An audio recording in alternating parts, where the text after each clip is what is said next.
this week is the Dhamma Group 6, week 11. We will be covering the new group of Dhamma, which is called the first one. Today we will be exploring the idea of the six reverence or the six respect. The six reverence or the six respect is called the Garava. We get to know that in a moment. Second thing, we will be discussing the Saramiyadhamma, the virtue for fraternal livings. Make one lovable, make one likable, make harmonious into the groups, create unity into the group wherever you belong to. And we will be discussing something called the Āyatana. We will be talking about the Six Viññāṇa, the sense consciousness, and also we will discuss something called the Phassa, which is the contact, because they go together. I decided to add it on in the last minute because if missing one of these components, we will not see the complete picture of how they related to each other.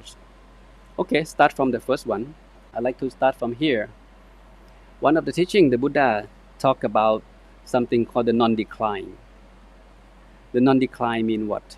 He said, respect for the teacher and for the teaching, and the keen respect for the Sangha. Okay, teacher mean the Buddha, right? Teaching mean the Dhamma, and the Sangha mean group of monks. A bhikkhu or anyone who respect peacefulness and hospitalities cannot decline and has drawn near to extinguishment. What it means by extinguishment? So in this case, the Buddha implied that if someone respect the Buddha, someone respect the Dhamma, and someone respect the Sangha, and that person also respect something called the practice of peacefulness or non-carelessness and the practice of hospitalities. So those people will not decline, cannot go to the lower realms, and they will get near to the extinguishment. Is point to the defilement, the mental defilements. We think of greed, hatred, delusions. The Buddha drag us, the Dhamma drag us, the Sangha drag us closer to Nibbana, to be able to fully extinguish the defilements from our mind. And that's called the non-decline. So what does it mean by the word Garava? Garava is from the Pali word. I don't know if you still remember last time we did talk about the heavy Kamma. The heavy Kamma, right? Karuna Kamma. Garu mean heavy, mean serious. So the Garava Dhamma is the Dhamma that the Buddha suggests everyone to practice because it will lead us to the non-decline. It will lead us closer to Nibbana, to be better and to be the best version of ourselves. If we pay seriously attention to this Dhamma or the six Garava or the six esteem or the six respect. So the meaning of Garava, we need to understand this one first. Then we go to see what are those things that the Buddha suggests us to have fully respect. So the concept of recognizing, appreciating the virtue or positive qualities of a person or things, not just a being. A thing can be a place, can be a picture, to the extent that one feel compelled to express respect with genuine seriousness and sincerity. So please read this sentence carefully. That's the meaning of Garava. Because when we understand, oh, okay, this is what it means. It comes with the meaning. When we talk about Garava, it's not just respect. It's the respect that comes from the bottom of your heart. It's the respect that comes from you see that person, that thing, that place. It has a valuable, it has a meaning, and you feel deeply appreciated. So you show your gratitude, one way or another. Maybe you put your palms together, maybe you say something, maybe you do something that's showing respect toward that thing or that person because you appreciate the virtuous, you appreciate the goodness that you see toward that thing. There are 6 items on the list when it comes to something that we should pay respect. The first one, we respect the Buddha. Second one that we should respect is called the Dhamma. And the third one is called the Sangha. Okay, so these 3 things we learn already. We'll come back to this in a moment. And number 4, we respect the training. The training is the education or the sikha. I'll explain a little bit more in a moment. And we also need to respect the heedfulness, non-carelessness, and the respect of hospitality. There are 6 things that the Buddha suggests of us to pay respect. For the Buddha, the Dhamma, and the Sangha, this one we understand. We learn this from the Dhamma group 3, right? We learn about the triple gems, the meaning of the triple gems, and why should we respect the triple gems. We did talk about the Buddha. We did talk about his teaching or the Dhamma. We did talk about the Sangha or the group of monks. So the Buddha comprised many virtues, as we know. When we chant Iti Piso, Bhagava, Arahang Samma Sambuddho, on and on, that's we show respect by reciting the mantra or reciting the verse to respect the quality of the Buddha. The Buddha is self-enlightenment. Without the Buddha, we still trapped in the realm of existence. We still trapped in the realm of ignorance. Even though we still here in the cycle of existence, as long as the teaching of the Buddha or the Dhamma, this one, still exists, that means there is a possibility for us or for anybody to get to know this teaching and start walking down the path of realization, Nibbana, or the liberations. Then this realization of Nibbana or the mental liberation can be happening because we just follow what the Buddha did, we just follow what the great monk in the past did. Then we should be able to realize the same result, which is the end of suffering. And the Sangha has the noble Sangha. Okay, the noble Sangha, they are the group of monks who achieve a certain level of enlightenment, start from the Sodapatana or the stream entry, all the way to Arahant. And another group of Sangha is called the conventional Sangha, which is, like myself. So we ordain and we still train ourselves. We still ongoing to continue to be better, to develop ourselves, body, speech, and mind. And hopefully one day we can become a part of the community of the noble Sangha as well. But anyway, Sangha is a group of monks. Is a man who wants to become a monk to study the teaching of the Buddha, not only to protect, to preserve, but to share the teaching of the Buddha to the world around him, to the communities, and perhaps to the world at large. That's the idea of someone becoming a monk or to join the Sangha communities. And how do we pay respect to the Buddha? There are many ways, right? You may have the Buddha image in your house. You may have the picture of the Buddha in your house. So you should find a proper place to hang that picture, to place that Buddha image. In most of the Buddhist people, they have little room that dedicate for the Buddha image. We call the Buddha room. I have a little one like this in my house as well. So me and my father, my mom, we usually go there to pay respect to the Buddha, to do the chanting together. It's a little room that we dedicate. And my dad has many collection of the Buddha image. So he make up the nice shelf, organize them nicely. So when we walk into that room, we feel sacred, we feel something special, we will feel like we have the Buddha in our house, so we feel protected. And we meditate, there's some energy there in that room. So when you go to the temple, there's a chapel. The chapel is considered as the home of the Buddha. The home of the Buddha. There will be the big Buddha image in each chapel throughout Thailand or wherever temple exists in this world. When you go to the main chapel, you will find one main Buddha image. In some temple may have several Buddha images, but the main one would be just one, the biggest one in the center. And when you walk into the chapel, you walk close to the Buddha. So you should remove your shoe, you should dress properly, you should be careful and mindful of your action when you're in front of the Buddha. That's the idea of how we should pay respect to the Buddha. And Thai people or Buddhist people, we don't point our feet toward the Buddha, toward the picture. So we have to be very, very careful. And most importantly to me, how do we show respect to the Buddha is to follow his teaching.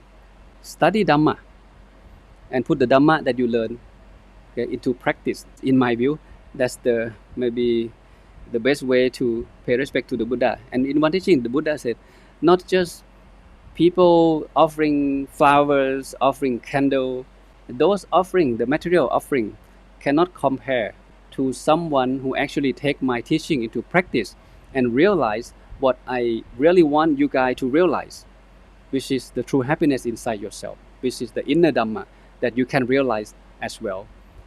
And that's how you show respect to the Buddha. And when it's come to you showing respect to the Dhamma, what does it mean?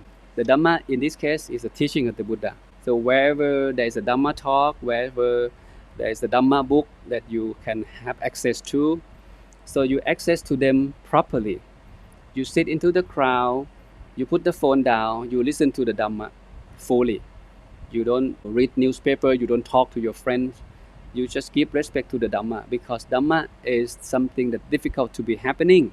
Why is difficult? Because the Buddha have to exist first, and then the Buddha discover the Dhamma, and the Buddha share the Dhamma, and then someone have faith and go study the teaching of the Buddha that kept somewhere, and when he understand the Dhamma, he give the Dhamma talk, and he share the Dhamma that he learned. And this day the Buddha not exist, the Buddha not around, that the Dhamma kept in the books, in the Tipitaka, in the Buddhist text. If someone dedicate their time to study his teaching and share his teaching, and we have to be there to listen to his teaching or have access to that particular teacher who teach the Dhamma of the Buddha. So we should put our life, our ear, our eye, our heart fully into that particular teaching. That's how you show respect to the Dhamma. And don't just neglect that, oh, I learned this already. I know 5 precepts, I know meditation, I know dependent origination. It's not just about I know, and I know. The people usually say, oh, Dong Pi, you talk about the same thing. You talk about the Four Noble Truths again. I already know dukkha. And what caused dukkha is called tanha. And the nirodha is the ending of dukkha. And the makkha, or the Eightfold Path, is the way that leads us to free from dukkha. I know. But in fact, it's not just that. Dukkha is for us to understand. Do you have fully understood the concept of dukkha? And the cause of dukkha is for us to abandon. We have to abandon the cause of dukkha. Do you really fully abandon the cause of dukkha? How many conflicts and problems that you have on a day-to-day basis as you go through life? That means if your life still filled with suffering, that means you have not practiced the concept of the Four Noble Truths and the Eightfold Path on your daily basis. And the Nirodha is something that you must realize that, hey, everything comes from cause. Problem has a cause. Your job is to identify that cause and find ways to remove it. And the Makkha, or the path that leads to the end of, or the cessation of the cause of dukkha, is available, which is called the Noble Eightfold Path. We must fully develop. Do you develop all of them? Right view all the way to the right concentration? If the answer is no, that means we have plenty of rooms to improve ourselves when it comes to pay respect to the Dhamma, right? And with the Dhamma books, with anything that related to the Dhamma, usually we keep it in a proper place. Okay, we don't step on it, we don't just throw it away. So we respect the teaching of the Buddha that kept in the books. That's how you show respect to the Dhamma book. And the Sangha, how do we show respect to the Sangha? Sangha is a group of monks. Monk is a man who ordained, who wants to be better, who want to seriously study the teaching, and who want to practice meditation to realize mental liberation someday down the road of his ordination. And the thing is, monk live by the support of the lay people. So if the lay people don't support the monk cannot survive. Monk don't make money. Monk don't have salary. The food that we eat come from the villager that offer us. The robe that we wear, the shelter, the medicine, the transportation, all of this is supported or provided by the faithful followers. So you can find time and find opportunities. Go to the temple that you have faith with, or the temple nearby your house, often, just to find way to support the Sangha. So the longer the Sangha communities continue to exist in this world, that means the longer of the life of Buddhism still exists, right? If no one become a monk, that means there will be only temple, and the temple cannot speak. The temple is not a living being, it's just the building. So we need to look through this picture together and find way to support, to make sure that the teaching of the Buddha still continue to exist in this world as long as possible. So that's the first three. And the next thing the Buddha said, you respect the Sikha. Sikha translates to training or education. to study, right? Why we have to study?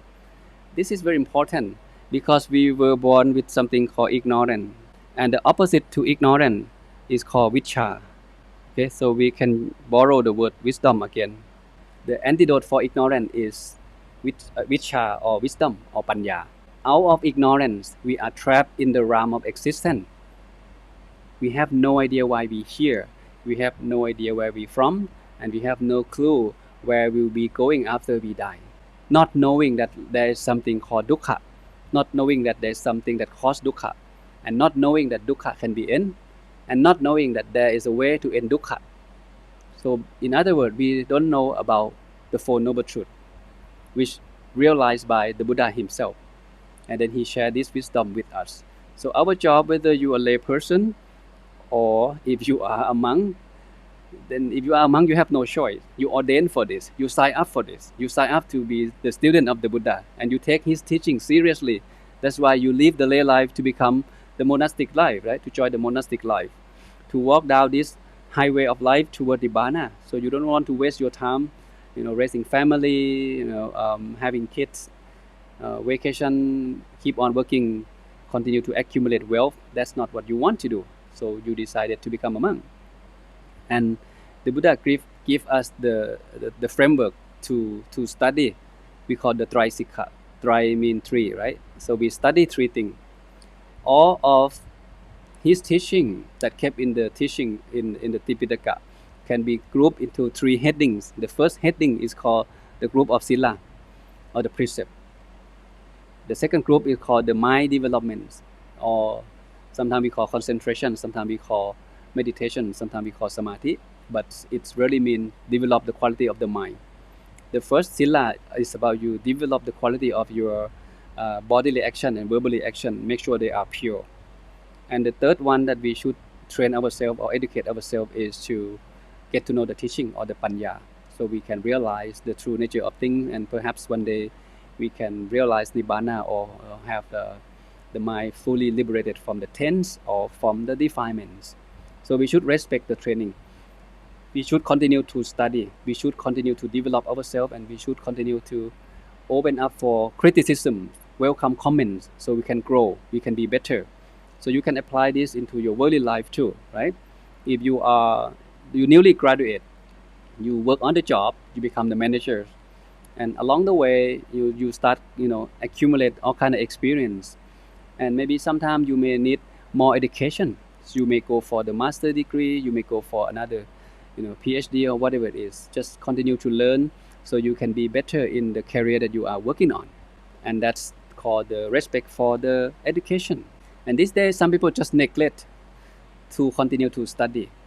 When was the last time you read books? We tend to be lazy, right? We tend to don't have time for this stuff, but we have more time toward entertainment, and that's something that we perhaps we should pay attention, because this is happening to the world around us, our children, our friends. Most people that I know usually neglect when it comes to reading books. That means if you don't read, you don't grow your wisdom. Your mind will shift towards something else. There are all kind of distraction out there. And the next one is called reverence for heedfulness. How do we pay respect? How do we respect the heedfulness? We did talk about the apinha pachawek, right? Apinha pachawek khana, something that the Buddha suggests both monk and the lay people to reflect on a daily basis. Daily basis, not just one time. The more the merrier. You keep on reflecting on this. It helps you to stay sharp. It helps you to stay focused on your day. It helps you to stay on the side of heedfulness, not heedlessness. The first one is about old age. So don't be careless. Don't think that, oh, I'm still young, I have more time to live. That's careless. Death, when it's come, nobody knows. People can die at a young age. People can die at a teenager. People can die, when they get old. People can die normally, 80 years old, 100 years old. So, but it can come any moment. We just have no idea. And some people may feel like, oh, I'm still young. Not only I'm still young, I am healthy. I never been ill in the past 5 years. My body is work fine. I believe I can live long. Thinking like that is called carelessness. And that, again, I already said that, right? People usually, when we go to the funeral, We never thought that one day we'll be there on that coffin and people will come to our funeral. Most people go to the funeral and have no idea what to do. Just sit there and talk to friends. How have you been doing? How is your son? How is your business? They don't know what to do in the funeral. But going to the funeral, we really, if you pay attention, you really pick up a lot of wisdom to reflect that help you to live life, mindfully from that moment onward. Because the next body may be yours. Death may come at any moment. Every organ in the body can stop function in any moment, and we have no control over it, and we have no idea when and how and where that's gonna be happening to us. And the third one will be separated. The fourth one will be separated from the thing, whether we like it or we don't like it. Human, animal, object.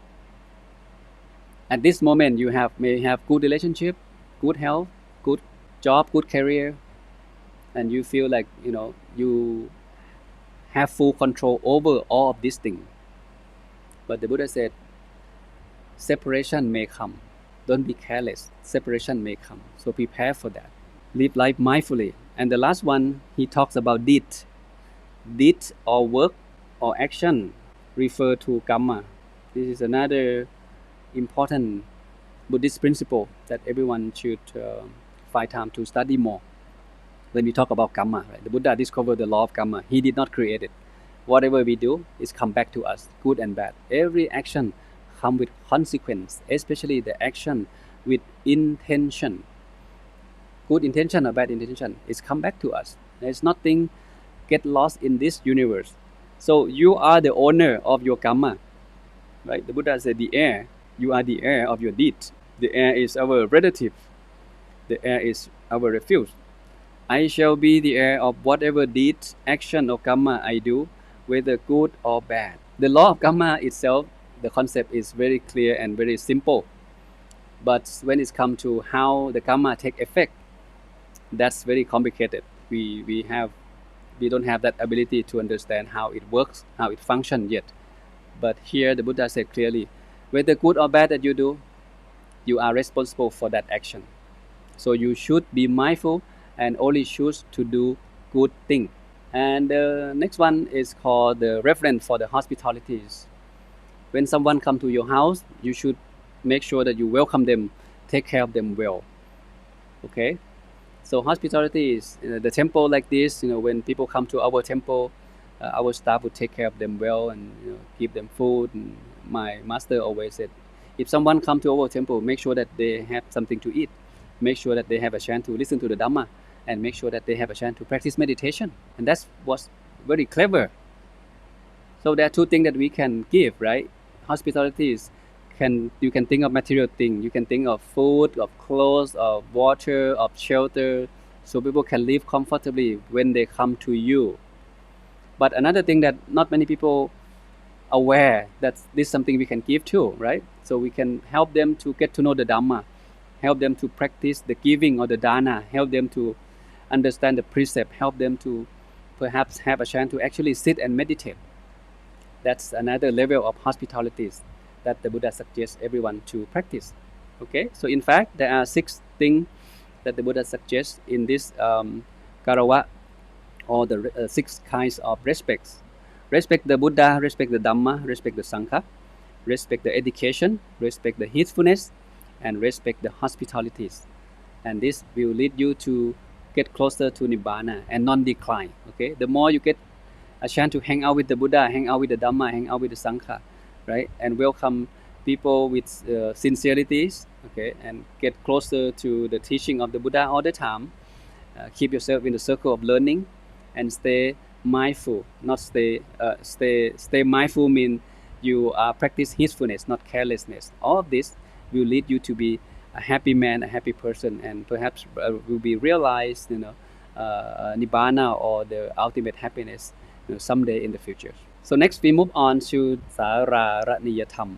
The Buddha once says, amongst these 6 are conditions that conducive to amiability, that engender feelings,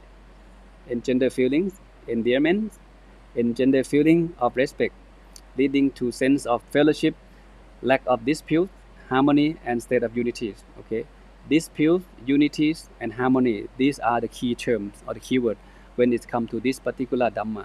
We are not alone, right? We're human beings. Wherever we go, we meet with people. We have family, we have companies, we have friends at school, at work. So make sure that you are not the one who caused the problem to people that you live with.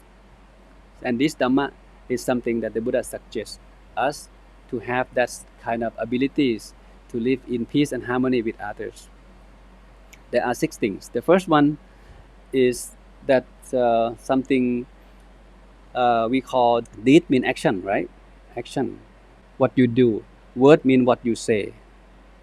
Thought mean what you think. Do things with the kind heart, say things with the kind heart, and thinking with the kind heart toward the people around you, openly and in private. And number 4, to share mean to give, right? Any lawful gains with virtuous fellows. So as a monk, when we go alms round, we have 10 monks in the temple, 3 monks go alms round in this village, another 3 monks go alms round in another village. When they come back, they put the food together and then they share, okay, according to the Pante order. Pante means the senior monk first and then the junior monk later. So allow the senior monk to take, but whatever we receive, we share. This is how you create unity, right? You don't just take everything for yourself. We need to find way to give, find way to support each other. In the real world as well, right? You need parents, wife, children, friend at school, colleague at work. You find way to on the special occasion, okay, or maybe in the daily basis, we can find way to give, find way to make people happy. You share, okay, share what you have. Maybe just a cup of coffee, maybe lunch box or anything that you can make people around you feel happy. The more you give, the more you gain. The more you give, the more you gain. Okay, you gain respect, you gain credibilities. You are a man of kind heart. And number 5, to keep without blemish in the rules of conduct, along with one fellowship.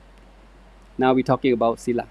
If someone in the family, husband don't observe precept, but wife observe precept, then there is a problem, because precept is not in the same level and they don't have the same right understanding or right view.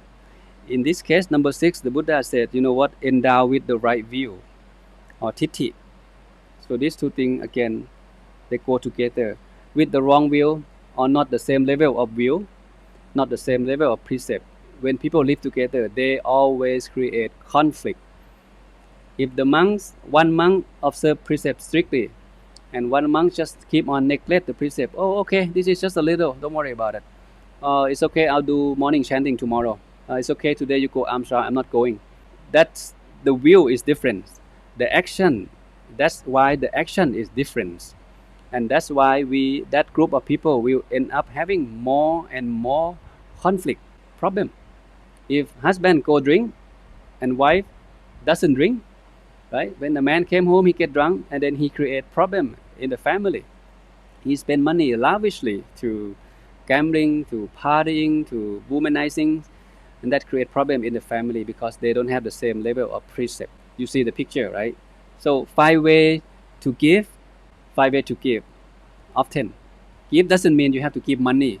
Doesn't mean you have to give object. You can give in the kind word, right? You can say the beautiful things, which is here. The Buddha said, say good thing, say good, do good, and think good. These called the 3 goods. Just to keep it simple. You think good toward your friend. You have positive will toward your friends. You don't all of a sudden make judgment on people. The reason they act like that may be something that you don't fully understand. So don't just right away, getting angry or getting agitated of someone's behavior. So you have to be kind. Think good, say good, and do good. And share what you have. Don't be stingy. And make sure you observe precept. If you are a lay person, you start from 5 precepts. And from time to time, like I always suggest, 5 ways to observe 8 precepts. And then if you are a monk, of course, you observe more than 200 rules, right? So you have to get to know the rules and make sure everyone on the same page. And not just the rule. The temple has the daily schedule that all the monks follow. What time do we wake up? What time do we go for the morning chanting? What time do we meditate? What time do we eat? What time do we clean the temple? We do things together. If any temple at all and the monk in the temple just neglect the daily routines, I'll do whatever I want, I do whenever I want, then you can expect conflict, you can expect problem in your surrounding, in your communities, whether at home, at work, at school, or even in the temple. So make sure you observe precept, and precept always come with manner, not just what you can do, what you cannot do. It's about what you should and what you should not do, what you should say, what you should not say too, what you should behave, what you should not behave too. There's more to it. And of course, the last one is also probably the most important one, with will. What we think, then we say, then we do. It become our behavior. So you must develop the right view first. And everyone in the community, in the group, in the family should develop the same view. I become a monk, I want to study the teaching of the Buddha, I want to realize Nibbana just like the Buddha did. So if anyone have the same view, welcome on board. Someone become a monk, no, I don't want to study the teaching of the Buddha, I just want to just stay low and sit back and relax. And that is your view. And with this person have this view, and another monk has different view. When they stay together, they end up having conflict. Because one monk will always show up for the morning chanting, meditation, reading book. And another monk will do whatever he wants, whenever he wants. And when they together, 5 monks, 10 monks, if one person have the view like that, think like that, act like that, he will create the conflict to the group. That's the importance of this Dhamma. Okay, so please make sure you go back and reflect on this and put into practice. Okay, so we covered 2 of them already. Now we're going to get to the last part, which is the most difficult part. So let's take a few good deep breaths before we move on. Now get to the heaviest one of today's Dhamma topic. So I decided to combine them together instead of break them up piece by piece, and later on we will get confused because they are the Dhamma that go together. Instead of talking about the Āyatana or the sense field and the Viññāṇa or the sensory consciousness, I decided to add on another one. It's called contact. It's called contact. So let's group them together and learn all together. If you are new to this, okay, it's okay. Take your time because the Dhamma study, even though it's called considered elementary level, but all of this is not easy at all. Some of them come from the advanced teaching of the Buddha. Some of them aiming at liberation. Some of them talk about the precept. Some of them talk about the forgiveness, right? But in this case, this one, we talk about liberation. But we just don't know why and how we can liberate after we know all of this. We need to be able to connect the dot, because the teaching is sporadically spread throughout the Buddhist text. You may study the 5 aggregate one time, you study the Āyatana or the sense-based one time, you study the Viññāṇa one time, and you don't know how to connect them together. You don't know how they related to each other. Okay, today let me help you with that. Āyatana, Viññāṇa, and Phassa, they are Pali terms. Okay, the Āyatana, you think of the sense fields. Sense fields. Sense field mean what? Sense mean eye, ear, nose, tongue, body. Right? This is 5 sense field. And then there's another sense field called the mind. That's called Salayatana in the dependent origination, point to the 6 sense field, including the mind. And the Viññāṇa has several meanings, right? The sensory conscious, this is the one that we focus on today. But in other teaching, Viññāṇa can mean life force, can mean the mind. The mind has many names. The Viññāṇa, the Mano, 13, 14, 15 names that's explained in the Abhidhamma. But we don't go to all of that. It's going to be more information. It's going to be more confusing. For now, we'll be focusing on this thing. So human being, we know that we have body and mind. Everyone seems to know that. And if we zoom into deeper to the concept of 5 aggregate, we know that the mind and the body also composed of something else too. So the rupa is the body. The body composed of earth, water, fire, air, right? Earth is something solid, teeth, nail, bone. Water is something cohesive, right? We have liquid in the body. The fire, we have temperature in the body. And the air, we have gas, right? We have space in the body. That's a general idea of the dhatu or the elements in the body. These four things make body the body. The mind also has four things that make the mind, or the function of the mind. It has something called feeling or Vedana. The mind can feel. It has sanya or perception. The mind can memorize. The mind can perceive and know what it is, right? The mind has ability to formate the thought, we call sankhara or mental formation. And the mind has ability to know, we call consciousness or viññāṇa. These are the five aggregates. So we need to know them because this is how human being we interact from inner world to the outside world, the world around us. We live in the realm of sense-based. When we see things, hear things, that information from the outside world can go through our mind to those five doors. To see the picture, that picture come to your eye and go to the mind, and the mind investigate what is this thing. If you've seen that before, if you know that before, you know, oh, this is the flower, and this flower called the rose, and this rose flower has red color. So all this information automatically adding up and give you the meaning of that object right away that you see. When you see the dog, you know the dog. When you see the cat, you know the cat. If a man born in this world and never seen the cat before, so he don't have that information, right? He may have doubt, what is this kind of animal? And then he check up on the website, he ask his friend, he look up the Wikipedia, and he know this is the dog. And from that moment onward, he memorized this kind of creature, this kind of animal is called the dog. This is how we interact, the interaction between the inner world and the outer world through the five sense door. If the man born blind, he cannot see anything from the moment that he born until the day that he died. He have no idea what is how BMW look like, how iPhone look like, unless someone try to explain to him verbally. He can hear the sound and he can visualize according to what he heard, but he never seen or never saw that phone or that whatever person try to describe to him, because there is no eye contact.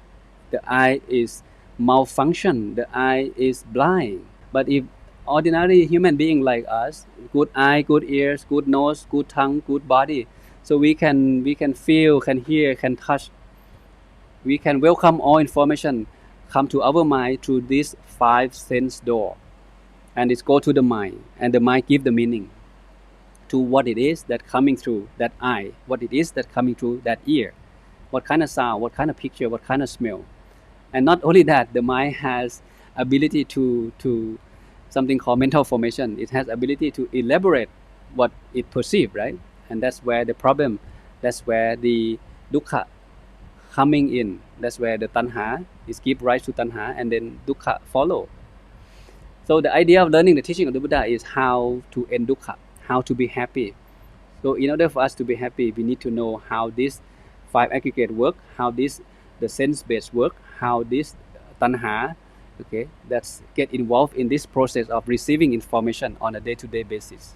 So we get to know the internal and the external sense field in a moment. We call Āyatana, from the eyes, from the ear, from the nose, from the touch, from the tongue, and from the mind.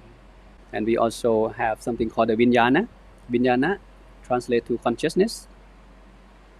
There are six kind of Viññāṇa. The eye consciousness is called Cakkhu Viññāṇa. Cakkhu Viññāṇa, that means you have eye consciousness. Then you can see and you know what it is. If there's no eye consciousness, and you wouldn't know what it is, even though you can see the object, but the eye consciousness is not there. So you may not recognize what is that thing, what is that flower, what is the name of that person, even though you know the person, but the eye consciousness is not there. So I will give you an example in a moment. Ear consciousness, Sota Viññāṇa. Sota means ear. So you have consciousness of hearing the sound. You can have consciousness of the nose, smell something. We call Khana. Khana means nose. Khana Viññāṇa.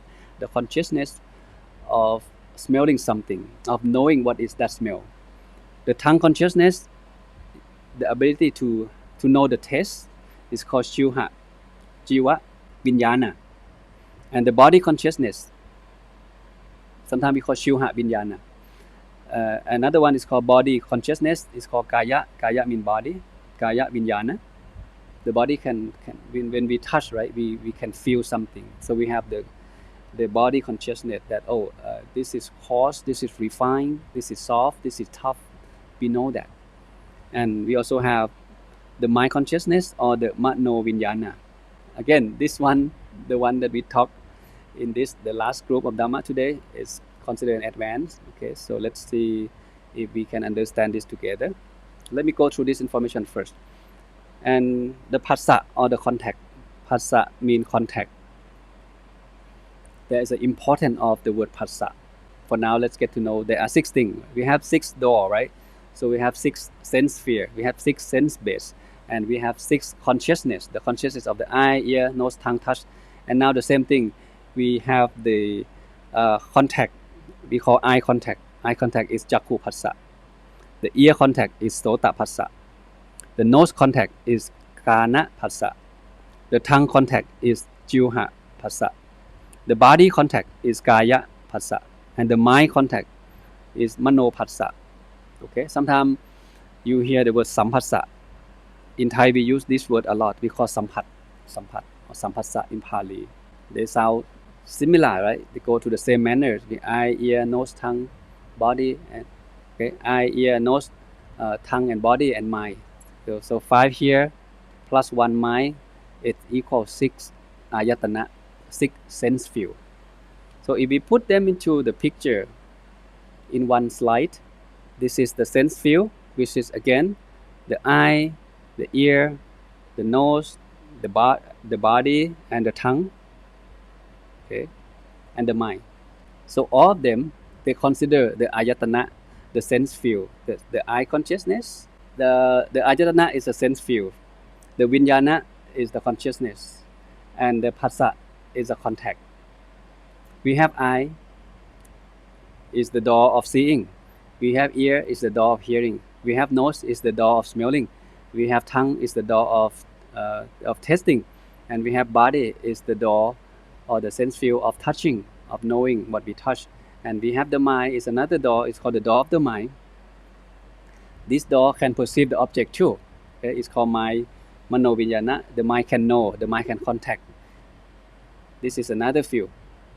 But these 5 things, the eye, ear, nose, tongue, and body, this door can only perceive something in this very present moment. It cannot perceive something in the past, something yesterday. You cannot go back and smell something from yesterday. You cannot go back and see a picture from yesterday. And you cannot see the picture of tomorrow or hear the sound of tomorrow. It's not coming yet. It has to function in this very moment only. But the mind, the door of the mind, is something special. It can perceive information in the past, last week, last month, last year, last 5 years, or even from the previous life. That's the mind. That's the special characteristic of the door of the mind. You may have a good meditation experience. You may have a good meditation experience last week. And today you sit, you want to feel the same. So you think of how did you do it last week? How come you felt very good? So you record that experience and use that meditation object in this very moment. That's the mind. But for the 5 sense door, it has to perceive information in this very moment only. But the thing is, whatever is perceived in the past, it will keep in the mind for a very long time. It cannot be removed. I try to come up with the picture so perhaps it helps you to understand better. So this is the door, right? The sense door. When we perceive something, we memorize that, okay, this is the dog, this is the cat, this is a man, this is a woman. We perceive, we memorize, and then thinking happening. There's a mental formation. Okay, do you like that dog? Do I like that dog or I don't like the dog? Do I like the flower? I don't like the flower. Do I like this person or I don't like that person? Then the feeling happens. When the feeling happens, usually there's another guy called craving, which they're always there. When we feel, then we like it, we go after it. We don't like it, we either run away from it or fight with it or try to destroy it. That's a craving. And usually when the action drive by the tanha, a man will end up suffering. That's why we need to be careful what we perceive. we need to be, I'm sorry, sometimes it's difficult to protect the eye from seeing thing, from hearing thing, right? So when the eye see, it see. When the ear hear the sound just come and go to the ear and go to the mind. All we have to do, the best we can do is to be mindful when we perceive those information, because there are 6 kind of tanha, and when it gives rise to tanha, from what we see, what we hear, what we smell, what we taste, what we touch, what we think, then we usually end up having a certain kind of problem. The tanha that come from seeing, the eye see the form, I like it, I don't like it. The ear hear the sound, I like this sound, I don't like this sound. I agitated or I'm feel peaceful, depends, right? And the smell, tanha can come from the smell. When you smell, you like, you don't like. The taste, the food that you eat, you like, you don't like. The object that you touch, the clothes that you wear, is it soft or is hard? Is something that you like or you don't like? You give the meaning to it. You have mental formation. You have ability to formulate your thought based on the tanha that's happening in that particular moment. And you also have like the tanha can come through the mind, through the mental object. Like I said, I crave for last week meditation experience. It was so good, but today too many thoughts. I have no peace. I don't like today meditation, but I like the meditation from last week. So we crave for that, and when we crave with that agitated mind, we hate this session. We like the previous session. In this particular session, we cannot be happy. The mind cannot be at peace. So you need to be very careful from this sense door. That's why the skill that the Buddha suggests all the monks and the lay people to practice when it comes to the spiritual development is called guarding your sense door. So develop this skill. When you see, you don't elaborate. When you hear, you don't elaborate. You be mindful with those information that come through your sense door. And this is the reason why, we have all kind of emotion happening each day. Morning happy, late morning unhappy, afternoon cry, evening sad, at night get excited about something. This is human. This is how we go through life, and we have no idea why we behave like that. What was or what is the driving force behind each particular emotion or feeling that arise? What make us cry? What make us laugh? What make us exciting? What make us crave for this, crave for that? We have no idea. And the Buddha show us the detail of how all of this suffering, feeling pain, feeling sad, feeling down, feeling depressed, worry, all of this, how do they come about in the detail of the dependent origination. But today I'm not go to all of this. I just want to pinpoint you something that is relevant to what we are learning. Ignorance, we know, right? The starting point of all sufferings, because we don't know that we don't know, so we behave wrongly. There is something called tanha. This is the second noble truth. This is the cause of suffering. But in fact, there's more than just craving that cause us suffering. There are 3 things. In this picture, you see the first thing is called ignorance. The second thing is called tanha. The third thing is called upadana or clinging. There are 3 defilements that cause human suffering. But before that, there's something called feeling or vedana. And before vedana, there is something called contact or phassa. Something called phassa. By knowing this cycle or this process, it benefits us in many ways to deal with suffering. If you guard your sense door, you may see something, right? But if you know that there's a contact happening, but if you're mindful, then it doesn't give rise to tanha that much, because you guard your sense door. Like I said, if the man born blind, the eye cannot see. So whatever he try to see, he cannot see. So there is no defilement give rise in his mind through the door of seeing. But the defilement can give rise to some other door. When he hear the sound he like, he crave for it. When he taste the food he like, he crave for it. When he eat the food he doesn't like, he hate it. So the mind get agitated. That is called contact that happening. So by knowing this process, it helps us to understand how dukkha come about. And when we know how dukkha come about, we can do something about it. We can lessen the power of tanha by being mindful, by guarding our sense door, by do our best to monitoring how we feel, right? Otherwise, if we give rise to tanha, and when tanha happen, it continue by clinging. We crave for it, we cling on it, and then we end up suffering. Okay, so let's go to another chart today. Here is what we just talked about. I will have another chart in a moment that's maybe help us to understand a little bit better. But let's start from here first. When we have sense faculty, right? Sense faculty is this one. We have eye, ear. The eye see the form. The eye see the object, and there is an eye consciousness arise. And when these three things happening, or when these three things are in place, we call contact. The process of contact is complete, and this is the starting point of the journey of suffering or happiness. Because when you see something and you recognize what that thing is, you have ability to formulate your thought. You have ability to elaborate your thinking. It's the second after you perceive, then you think, right? You elaborate your thinking. Oh, I don't like it, or I like it. And with this contact, it gives rise to Vedana, or feeling. What you see, you like or you don't like, pleasant, unpleasant, or neutral. And then it gives rise to craving or tanha. If you like, you want more of it. If you don't like, you run away from it, right? And then we end up suffering, because our mind has greed, hatred, and delusion and ignorance that kept in the mind. It's just waiting for the right trigger, and then it will take action. It will force us to do things that we not normally do when we are mindful or when we have conscious. Like I said, you see something that you just come out of your meditation, and all of a sudden you go to the mall, and you see maybe the new shoes, new shirt. You like it, the color, the style. You don't need it, but the craving, what you see, right? What you see go through your eye, and the mind give the meaning. Hey, the shirt look good on you. The shirt, this color is good for you. Let's go buy it. So you have the feeling that, hey, I like the shirt, and the craving guy said, you know what? Go ahead and buy it, and you end up buying it even though you don't need it. Okay, some of you may be even worse because you don't even have enough money to afford it.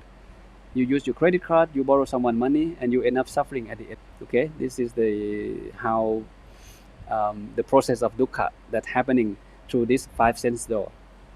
Okay, this is the complete picture. We have the inner world. The inner world is inside us, right? The sense base. We have eye to see. We have eye can see the form. We have ear to hear the sound. We have nose can smell the smell. We have tongue can receive the taste. We have body, so we can perceive the touch, the contact of the body, and we have the mind that can perceive the mind object. Okay, this is called the sense based on the orange color, and the blue color we call the sense object.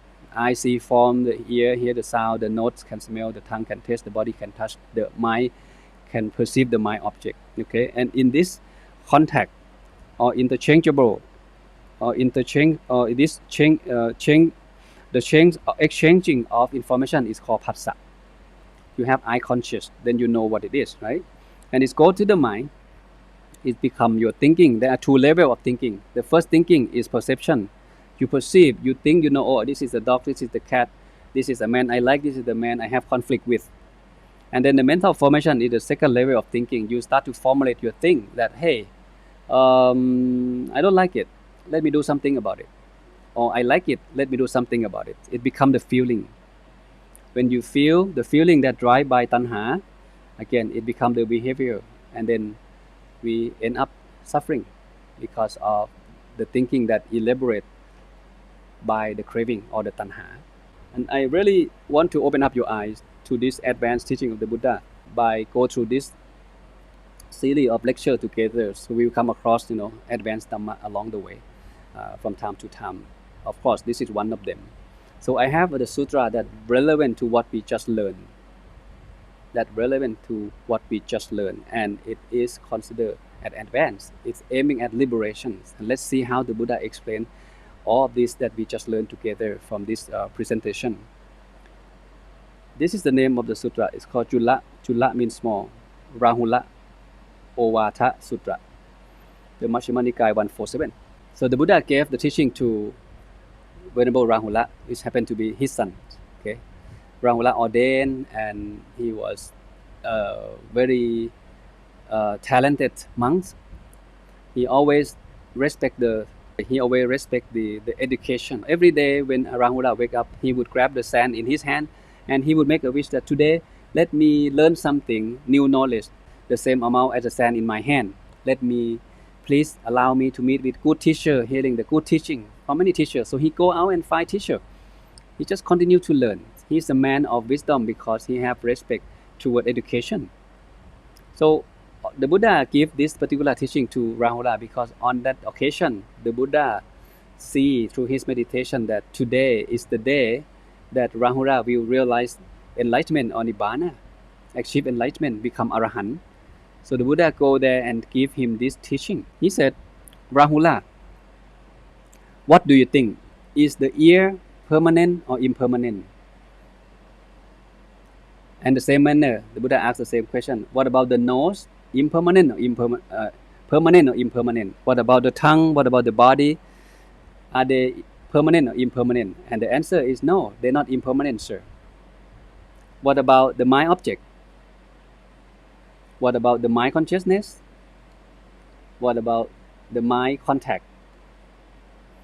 Is anything comprised within the feelings, perception, formation, and consciousness that arise with the mind contact as condition?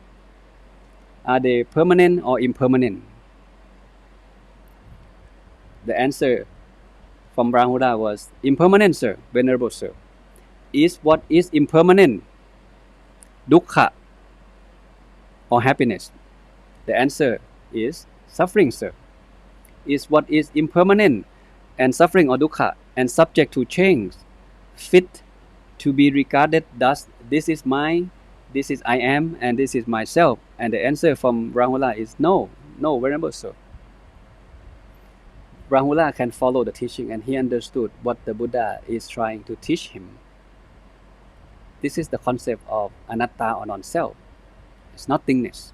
The ear, the nose, the tongue, the body, the mind object, the mind consciousness, the mind contact, the ear object, the ear consciousness, the ear contact, the nose object, the nose consciousness, on and on. All of this they consider impermanent. The Buddha said, permanent or impermanent? And the answer is impermanent, sir. What it means by impermanent?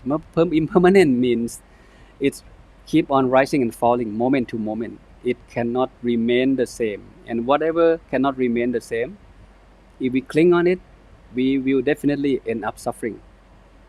But us, we are ignorant beings. We always cling on something, someone, all the time.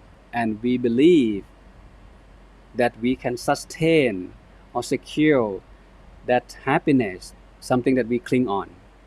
We cling on relationship, we cling on the social status, we cling on our business, we cling on whatever it is, human, animal, object, money, fame, credibilities.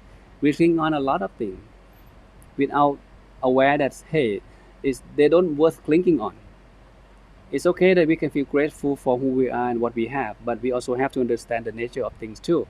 But things can go wrong, things can go apart because everything is subject to change, is impermanent.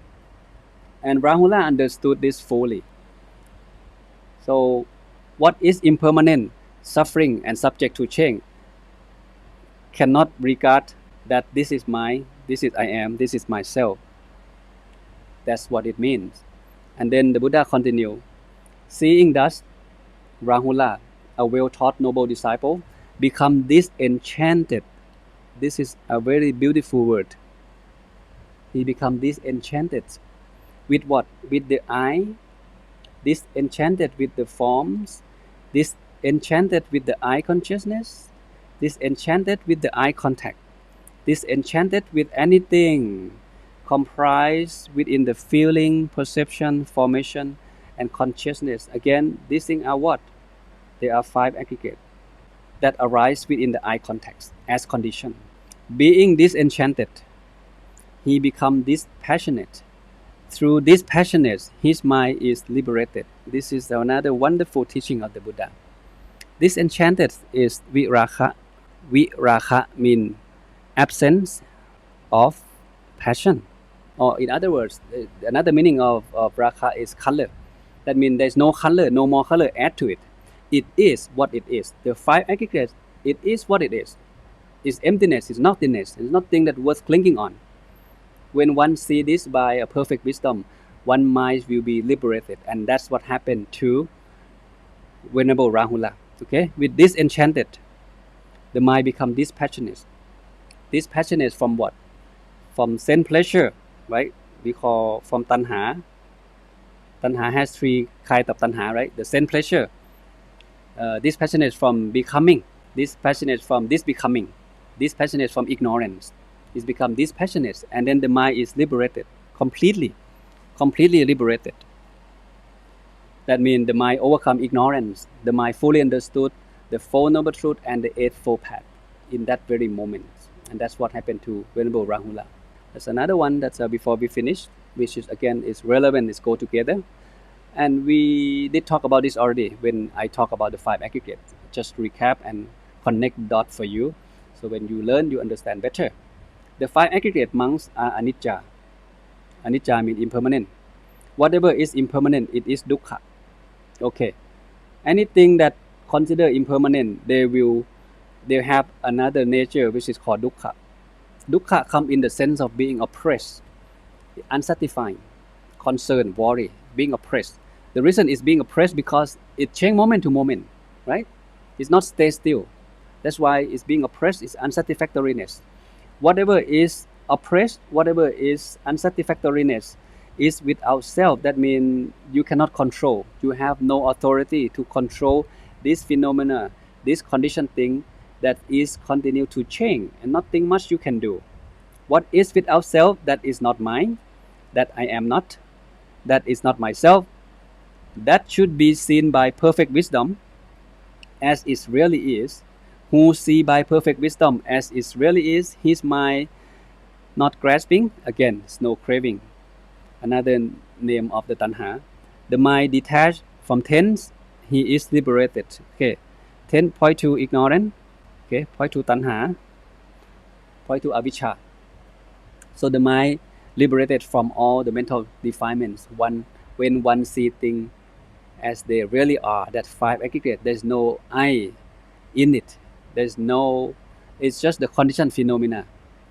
There's no you in you. There's no I in my body. But for us, we don't have that ability to see. We don't have the inner eye or the Dhamma eye to see things the way they are. That's why we so much clinging on things around us. We so much clinging on human, animal, object, credibility, fame, relationship, health. We cling on everything in our life, and we end up suffering because we're not knowing. Okay, not knowing that the mind is trapped in the realm of ignorance. We are so ignorant. Okay, so with that, that should be it for today. There's a lot of information to go back and reflect on what we learned, so you understand better when you relearn for the second time, the third time. And this is the reference.